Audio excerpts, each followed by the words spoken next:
বন্ধুরা কেমন আছেন সবাই? দেশ এবং দেশের বাইরে যে যেখান থেকে এই মুহূর্তে আমাদের আজকের এই প্রোগ্রাম দেখছেন সকলকে স্বাগত জানাচ্ছি। দর্শক বন্ধুরা, এই মুহূর্তে আমরা অবস্থান করছি রংপুর জেলার পীরগঞ্জ উপজেলার ভেন্ডাবাড়ি পণ্ডিতপাড়া গ্রামে। আজকে একটি মাছ চাষের উপর গুরুত্বপূর্ণ প্রোগ্রাম আপনাদের সামনে তুলে ধরব। আমার আশেপাশে যে সুসজ্জিত পুকুরগুলো দেখতেছেন, বৃহৎ পরিসরে মাছ চাষ করতেছেন এই এলাকার একজন প্রবাসী উদ্যোক্তা আব্দুল গনি, যিনি প্রবাসে থাকেন। তার উদ্যমী পরিকল্পনা এবং চিন্তাধারা থেকে দেশের মাটিকে কাজে লাগিয়ে দেশের মাটিতে এই ধরনের সুন্দর পরিকল্পিত মাছ চাষের উদ্যোগ নিয়েছেন। আমার সাথে যিনি রয়েছে তিনি হচ্ছে সাইফুল ভাই। তিনি একজন অভিজ্ঞ মাছ চাষি, রেণুপোনা বিক্রি করেন।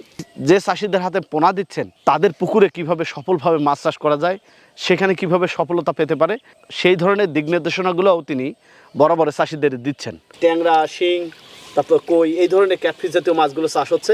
আমরা আজকে সাইফুল ভাইয়ের কাছ থেকে তার অভিজ্ঞতা জানার চেষ্টা করব এবং এই পুকুর যিনি দেখভাল করতেছেন তার সাথে দুই চারটি কথা বলে তার কাছ থেকে গুরুত্বপূর্ণ কিছু তথ্য দেব। যারা মাছ চাষ করতে চাচ্ছেন আজকের ভিডিওটি তাদের জন্য গুরুত্বপূর্ণ হবে। চলুন শুরু করা যাক।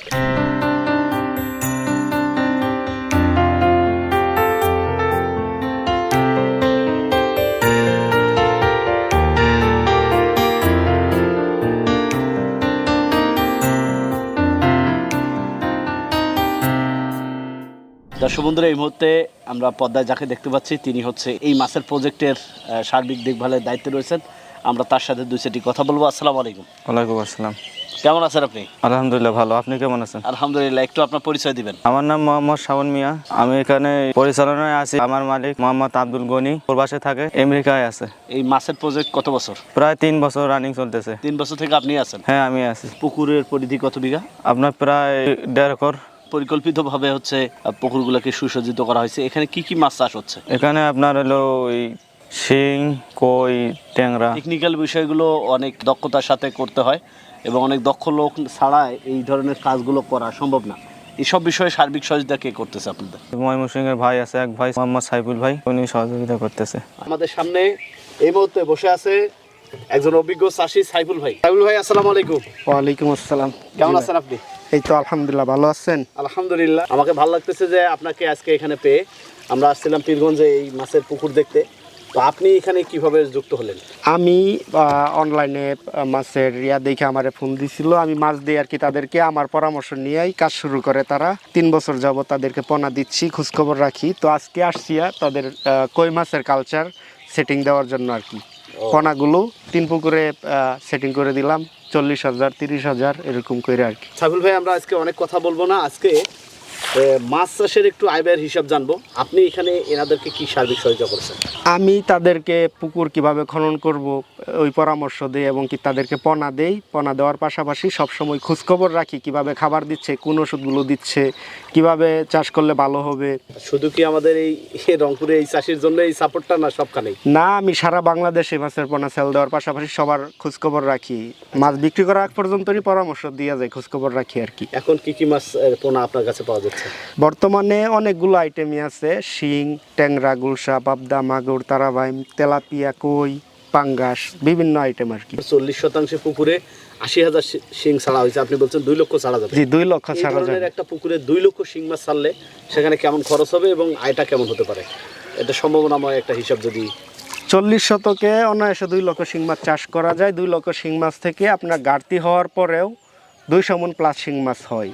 তো আপনি যদি 200 মণও ধরেন, প্রতি 1 মণ মাছের পিছনে 6,500 টাকা বর্তমান খরচ হচ্ছে। মানে 100 মণে 6.5 লাখ টাকা। 200 মণ মাছ উৎপাদন করতে গেলে 13 লাখ টাকা ইনভেস্ট হবে একবারে ফার্স্ট টু লাস্ট। পরে আয়টা কেমন হবে? আয় দেখা গেছে এক এক এলাকায় এক এক রেটে মাছ বিক্রি হয়। কিছু কিছু জায়গায় আছে দেখা গেছে 11,000 টাকা মণও বিক্রি করে, কিছু কিছু জায়গায় 10,000 টাকা মণ, কিছু কিছু জায়গায় 9,500 টাকা, এরকমও কম রেটে বিক্রি হয়। তো প্রতি মনেতে 6,500 টাকা ইনভেস্ট করলে 9-10,000 11,000 টাকা পর্যন্ত বিক্রি করা যায় আর কি। 40% এর মতো লাভ আর কি। জি জি, 40% লাভ হলে তা তো অনেক। জি জি। আচ্ছা, এই যে শিং মাছের এত ফলন হচ্ছে, এইটা অনেকে বিশ্বাস করতে চায় না। আপনার দেখায় সর্বোচ্চ শতাংশে কত মণ পর্যন্ত আপনি মাছ দেখেছেন? আমার দেখা এই আমার পাশের জেলা নেত্রকোনা 5 শতকে 93 মণ মাছ বিক্রি করতে দেখছি আমি। আবার 35 শতকে 600 মণ মাছ বিক্রি করতে দেখছি। আবার অনেকে এগুলো বিশ্বাস করতো না। এখন সারা বাংলাদেশ থেকে কিন্তু আসে, আইসা সরাসরি হারভেস্টিং করার সময় দাঁড়ায় থেকে তারা দেখে। আপনার 2026 সালে এসে রংপুরের এই সাইটে খবর নিয়ে দেখছি যে 7,500 টাকা কই পাইকারি 1 মণ মাছের দাম বিক্রি করা যায়। তো 1 মণ মাছ উৎপাদনে বর্তমান 5,000 টাকা খরচ হচ্ছে, সঠিক হিসাব যেটা আর কি। 1100 গ্রাম খাবার লাগে 1 কেজি মাছ উৎপাদনে। তো যার কারণে তারা কই চাষ করতেছে। শিং মাছটা যারা মে মাসের মধ্যে পোনা দিয়া দেয় পুকুরে, তাদের ক্ষেত্রে 5 মাসে হয়ে যায় আর কি বাজারজাত করতে। কইটা 4 মাস লাগে বাজারজাত করতে। এই সময় কোন মাছগুলো চাষ লাভজনক হচ্ছে? বর্তমানে ভাইয়া খাবারের দাম বেশি, ঠিক আছে, যার কারণে এক পুকুরের সাইজের লগেও কথা। তো সব থেকে লাভজনক গুলশা মাছ, তারপরে ট্যাংরা, শিং আছে, আবার কইও কিছু কিছু সাইট আছে লাভজনক, এটা বাজার দাম বুঝে। তো পাবদা, শিং, ট্যাংরা, গুলশা এগুলোই বর্তমান সব থেকে লাভজনক। এখানে শিং, ট্যাংরা এবং কই চাষ হচ্ছে, এগুলোর একটু রোগবালাই কি হয়ে থাকে এবং এদের জন্য কোন ধরনের ট্রিটমেন্টগুলো সাজেস্ট করতেছেন আজকের পর্বের মাধ্যমে যদি একটু শর্টকাট বলতেন। শিং যদি করেন, আপনি মাছ ছাড়ার পর থেকে প্রতি সপ্তাহ বা 10 দিন অন্তর অন্তর জীবাণুনাশক করবেন। টিমসেন, মাইক্রোনিল, লবণ, পটাশ, 3টা উল্টা পাল্টা করে এক এক সপ্তাহ ব্যবহার করবেন আর কি। 15 দিন পর পর উকুননাশক করলে ভালো হয়। গ্যাসে মাছ বড় হলে খাবার বেশি পরে গ্যাসে ডুজ করতে হয় 15-20 দিন পর পর। এগুলো করলে আপনার মাছ আর কোনো সমস্যা হয় না। তারপরে যদি বড় ধরনের কোনো সমস্যা হয়, আল্লাহর রহমতে ভালো আধুনিক যুগে মেডিসিন আছে, মেডিসিন দিলে যত বড় সমস্যা হোক আল্লাহর রহমতে ভালো হচ্ছে বর্তমানে। কই মাছ চাষটা এত রিস্ক নেই, আপনার যদি খাবার দেন, নিয়মিত খাবার দিলে হয়। মাছ বড় হলে পানি অতিরিক্ত লুট হলে আপনি পানিটা একটু চেঞ্জ করলেন মাঝে মাঝে। কই অক্সিজেন ফেলও করে না, জীবাণু, রোগবালাই এগুলো খুব কম হয় না বললেই চলে। পোনা ছাড়ার পর থেকে কি কি করণীয় থাকে? এই যে মাছগুলোতে কি কি করে এত সুন্দর ফলানো হয়েছে একটু বলেন।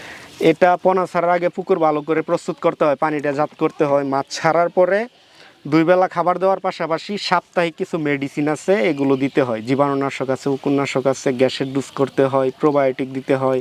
মাছের কোনো সমস্যা হলে 2 দিন আগে একটু বোঝা যায় আর কি, 2-1টা মাছ দেখলে বোঝা যায়। তো ওইগুলো আমি শিখাই দেই, তারা ফোন দিলে। বিভিন্ন রোগের ওষুধ আছে বর্তমানে। আচ্ছা, আপনি তো সারা দেশেই কাজ করতেছেন চাষিদের সাথে, জি জি, বিভিন্ন জায়গায় হয়তো মাছের পোনা যায়। ভবিষ্যতে এই যে রেডু পোনা উৎপাদন করতেছেন, সেল দিচ্ছেন, এটা নিয়ে নতুন কোনো বার্তা রয়েছে কিনা চাষি ভাইদের জন্য? সামনের পরিকল্পনা হচ্ছে যে বর্তমানে খাবারের দাম বেশি, কোন মাছ চাষ করলে চাষিরা লাভবান হতে পারবে, এগুলা নিয়ে আমি একটু গাড়াগাড়ি করতেছি, পরামর্শ দিতেছি। যারা নতুন চাষি তারা অবশ্যই চাষে নামার আগে, মাছ ছাড়ার আগে মাছগুলো বাজারজাত করতে আপনার কত টাকা ইনভেস্ট করা লাগবে, হারভেস্টিং করা লাগবে, এটা জেনে বুঝে তারপরে চাষে নামবেন। আমাদের পরিকল্পিতভাবে আপনি 2 লাখ টাকার মাছ ছাড়লে 2 লাখ টাকার খাদ্য জোগাড় রেখে তারপর মাছ ছাড়তে হবে, তাই তো? জি জি, আপনি মাছ ছাড়লেই হবে না, মাছের ওষুধ, খাবার এগুলো যত্ন নিতে হবে, তাহলে আপনি লাভবান হতে পারবেন। অনেক কথা হলো, প্রায় সন্ধ্যা হয়ে যাচ্ছে, যেহেতু মাছকে খাবার দিতে হয় বিকালে, যার কারণে আমরা অপেক্ষা করেছি। দর্শক বন্ধুরা, আমরা পরবর্তীতে এই পুকুরে হারভেস্টিং এর চিত্র আপনাদেরকে দেখাবো। সে পর্যন্ত আপনারা সকলে ভালো থাকবেন। সাইফুল ভাই, আপনাকে অসংখ্য ধন্যবাদ। সুদূর ময়মনসিংহ থেকে আমাদের রংপুরে এসে আমাদের স্থানীয় চাষি ভাইদের এভাবে সাপোর্ট, সহযোগিতা করে যাচ্ছেন। আমি আশা রাখি আপনি এই কাজটি সারা দেশের মৎস্য চাষিদের জন্য করবেন। এই আশাবাদ ব্যক্ত রেখে বিদায় নিচ্ছি। আসসালামু আলাইকুম। ওয়ালাইকুম আসসালাম ভাই।